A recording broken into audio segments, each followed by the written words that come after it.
None so far from Will, none from Rob, and even Byron. This was where men separate themselves among boys. Manuel, the muscle man, this time matched up against Will Macaloni. 4 seconds left on the shot clock. Bulanadi to bail them out. It will bounce out, and a rebound controlled by JC Marcelino. That was a huge rebound for the Rice Vanguards. Bulanadi had a good look, but they secured that rebound. Macaloni providing the screen. Kick out pass, JV for three!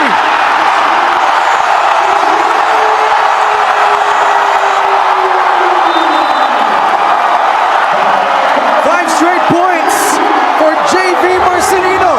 And this is not the first time we've seen that kind of three from JB Marcelino on that same corner three on the floor here in Palayan. Three-point shot brought to you by Extreme, your one-stop shop appliances. The last guy you would think of hitting a three at this juncture. JV Marcelino delivers. Timeout, Pangasinan. They're down by 4. Tinomo Encianos about to erupt as JV Marcelino coming up with big plays. 11 points, but none bigger than those last 5. Chance of defense in Palayan City.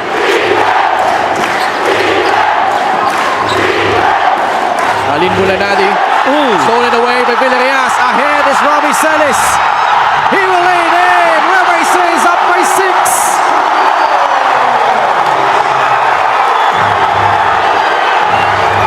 We are entering the last 2 minutes. Dangerous pass. Bulanadi controls it with 10 on the shot clock. Vic Manuel tries a 3. No good. And JC coming away with a rebound. But he's in trouble. Victoria and Macaloni getting entangled.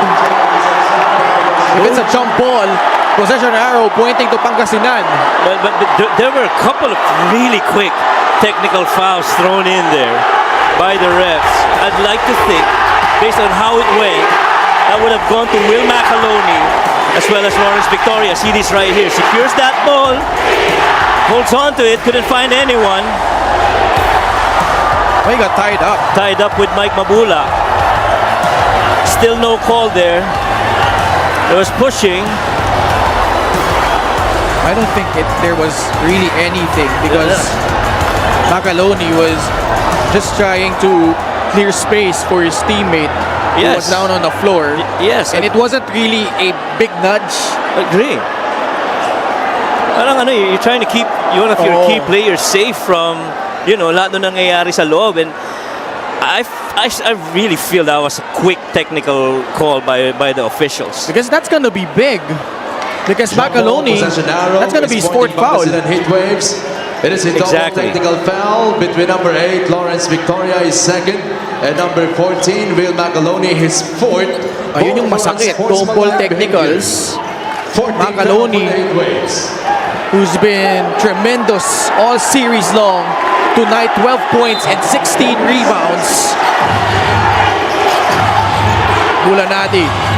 Manuel is free. He tries another free. Still no go. Nueva Ecija trying to cling on.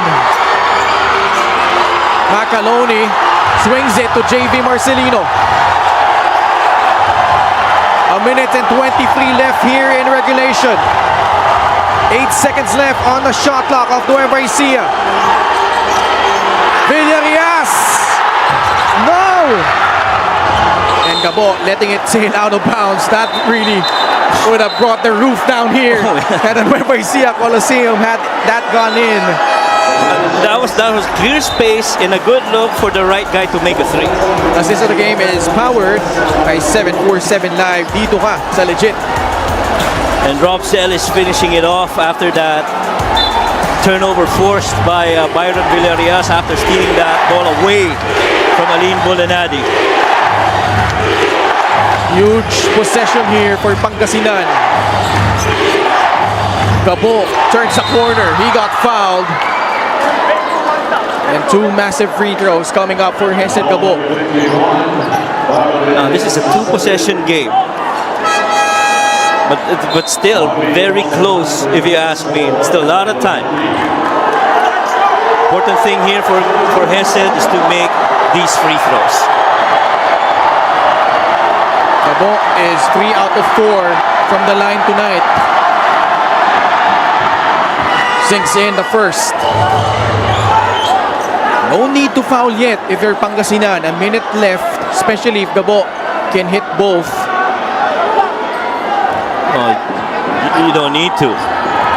Still got a lot of time to try and come up with a good defensive stop and a crack on the other end. 4-point lead. Nueva Ecija certainly not out of the woods yet. Oh, JV pushing off against Hesed Gabo. Numbers here for Nueva Ecija. Celis got fouled hard by Napoles. That was actually a good foul considering the struggles of Robbie Celis at the line all series long. But I did like though how Rob Celis immediately on a catch went up for an attempt, understanding na hindi nakafocus yung unang tingin ng depensa nito ni Joray Napoles. But the important thing in this situation is for Rob to make these free throws. 3 out of 6 tonight. Big miss.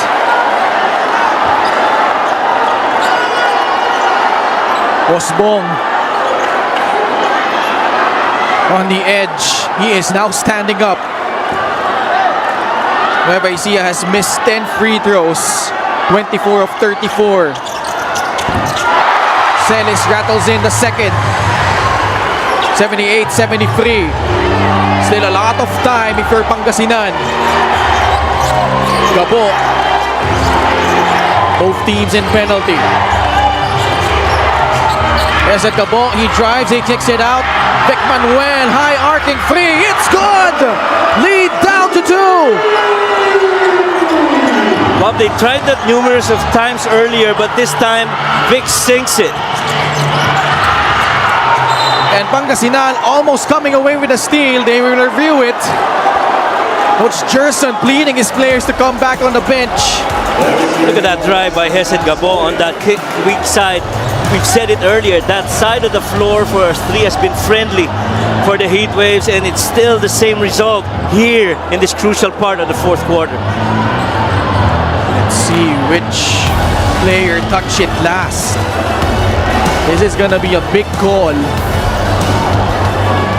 Now the important thing, if you're Pangasinan, if in the event it stays with Nueva Ecija, you're just down by 2. You just need one more stop. One stop, that's right. No need to foul. You gotta go for the stop first.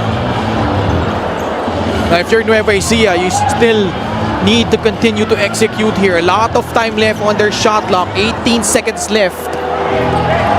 Now the big question here is, will the Heat Waves go for a 2-for-1? If they get the ball. If they get the ball, I think they're gonna get it.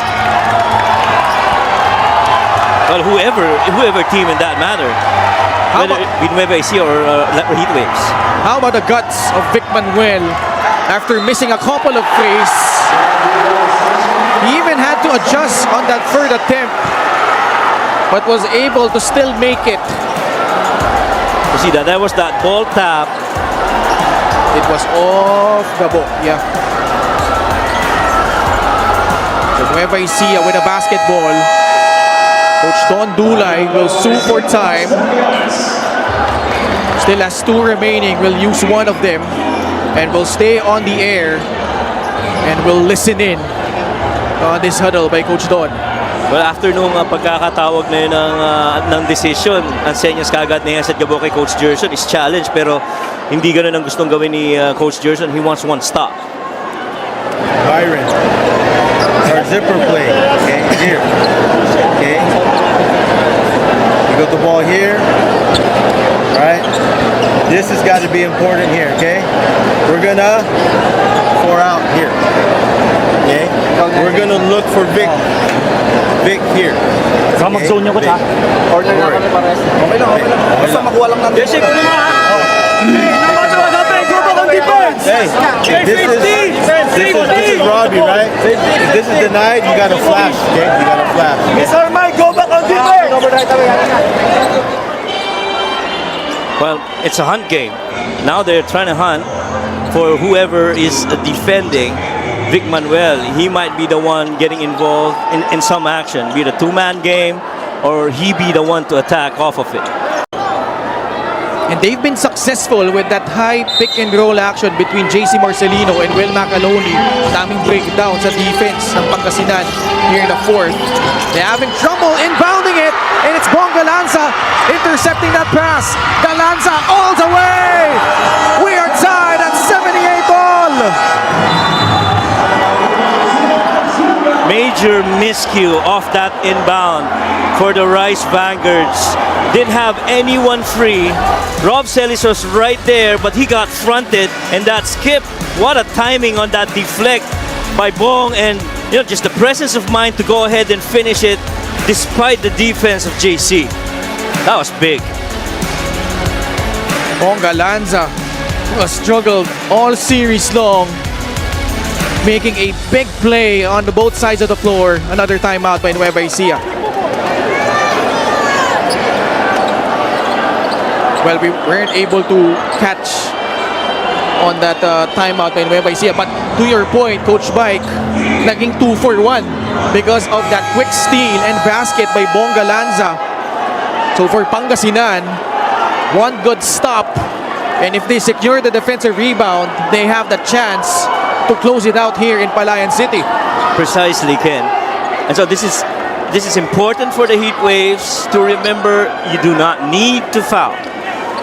5 on the floor for Nueva Ecija, the Marcelino twins, Byron Villarreal, Robbie Celis, and Will Macaloni.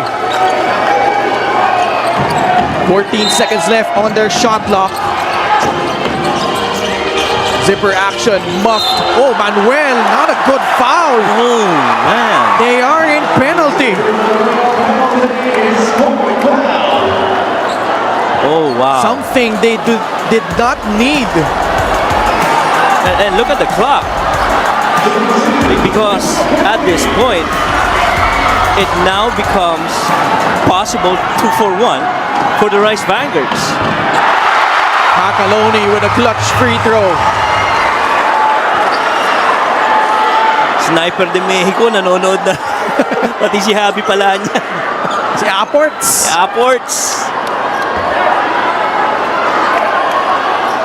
Macaloni with another monstrous performance. 14 points and 16 rebounds. Coach Gerson Cabildes burning his final timeout. Well, if they advance the ball, Ken, there should be enough time for them to execute anything. And so far, let's remember, they've been successful with Vic and Joray handling the ball.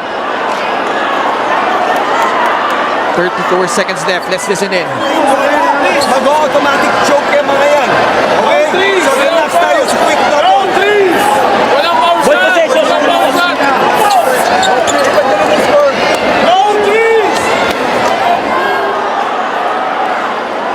Coach Mike, 34 seconds remaining. Both teams, no more timeouts. Both teams in penalty. And Pangasinan is down by 2. Win or go home. Game number 3 in this North Division quarterfinals. And it wasn't enough to finish this in 2 games. Now we're still in it in the final 34 seconds with the Rice Vanguards up by just a couple of points with the Heat Waves having possession. Legacies can be defined here in the last few possessions. Galanza will trigger it in. He is joined by Jory Napoles, Vic Manuel, Alin Bulanadi, and Hesed Gabo. Manuel is free! Backs it in! Quick basket for Pangasinan! Boy, they missed that. A little short roll for Vic Manuel down on the low block. Too easy. About an 8-second differential between shot and game clock. Marcelino try to navigate through traffic. Deflected by Napoles, That should and they be get Heat back the possession. That is going to be Heat Waves ball. What a defensive stand by the Heat Waves. And really, this series right here, he snaked it, got that deflect. But again, who was there to help? Jore Napoles to block that shot. But how about this setup though? Masked it with that lift upstairs by Bulanadi, but really intended for Vic Manuel to get that ball on the low block where he's been very successful. Macaloni got screened there, got lost in that switch. And that was how Vic Manuel got free. 15 points for the muscle man after being scoreless in the first half. And he's been quite crucial here in the latter part of this game, Vic Manuel. Really just coming alive at the right point of this game. What a game. 12 deadlocks, 19 lead changes. We mentioned how this was the most compelling series in the first round of the Mpbl playoffs. And boy, it did not disappoint. And it might come down to this one last possession. Pangasinan with a basketball on the road, trying to knock out the Nueva Ecija Rice Vanguards at home. Gabo, 11 seconds left. Matched up against JV Marcelino. 6 seconds remaining. Gabo. Too far. Slips, takes a shot. It's good! God! Gabo knocking out his former team here in Palayan City. What a finish by Gabo.